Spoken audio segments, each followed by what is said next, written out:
Books प्रेरणादायक कहानियाँ आखिरी काम। बुक्स। एक बूढ़ा कारपेंटर अपने काम के लिए काफी जाना जाता था। उसके बनाए लकड़ी के घर दूर दूर तक प्रसिद्ध थे, पर अब बूढ़ा हो जाने के कारण उसने सोचा कि बाकी की जिंदगी आराम से गुजारी जाए और वह अगले दिन सुबह सुबह अपने मालिक के पास पहुंचा और बोला, ठेकेदार साहब, मैंने बरसों आपकी सेवा की है, पर अब मैं बाकी का समय आराम से पूजा पाठ में बिताना चाहता हूँ। कृपया मुझे काम छोड़ने की अनुमति दें।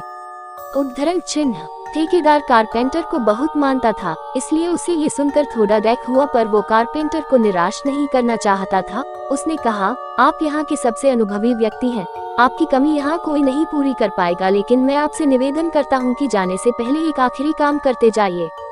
जी, क्या काम करना है? कारपेंटर ने पूछा। मैं चाहता हूँ कि आप जाते जाते हमारे लिए एक और लकड़ी का घर तैयार कर दीजिए। ठेकेदार घर बनाने के लिए जरूरी पैसे देते हुए बोला। कारपेंटर इस काम के लिए तैयार हो गया। उसने अगले दिन से ही घर बनाना शुरू कर दिया, पर ये जानकर कि ये उसका आखिरी काम है और इसके बाद उसे और कुछ नहीं करना होगा, वो थोड़ा ढीला पड़ गया। पहले जहां वह बड़ी सावधानी से लकड़ियां चुनता और काटता था, अब बस कामचलाऊ तरीके से ये सब करने लगा।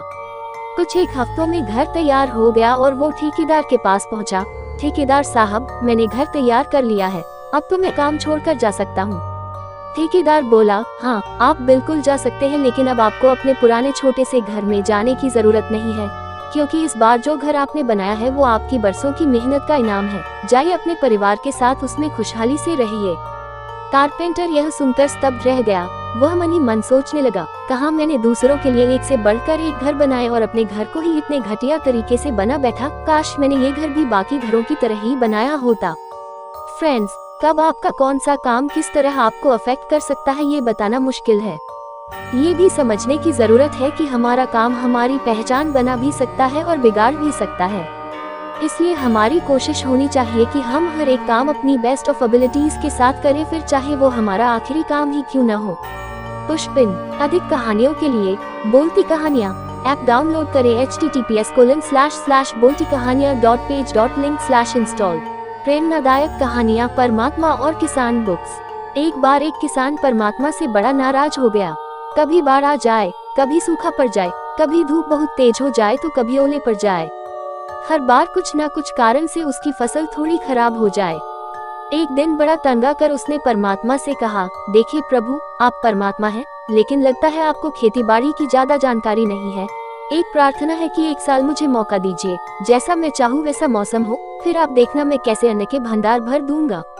परमात्मा मुस्कुराए और कहा, ठीक है, जैसा तुम कहोगे वैसा ही मौसम दूंगा, मैं दखल नहीं करूंगा। किसान ने गेहूं की फसल बोई। जब धूप चाहिए तब धूप मिली, जब पानी तब पानी। तेज धूप, ओले, बाढ़, आंधी तो उसने आने ही नहीं दी। समय के साथ फसल बढ़ी और किसान की खुशी भी, क्योंकि ऐसी फसल तो आज तक नहीं हुई थी। किसान ने मन ही मन सोचा, अब पता चलेगा परमात्मा को कि फसल कैसे करते हैं। बेकार ही इतने बरस हम किसानों को परेशान करते रहे। फसल काटने का समय भी आया।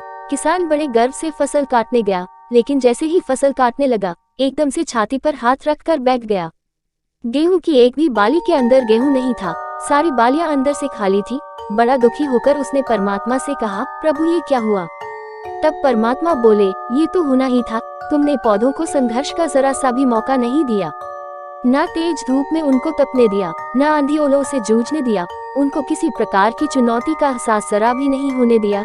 इसीलिए सब पौधे खोखले रह गए। जब आंधी आती है, तेज बारिश होती है, ओले गिरते हैं, तब पौधा अपने बल से ही खड़ा रहता है। वो अपना अस्तित्व बचाने का संघर्ष करता है और इस संघर्ष से जो बल पैदा होता है वही उसे शक्ति देता है, ऊर्जा देता है, उसकी जीवत्ता को उभारता है।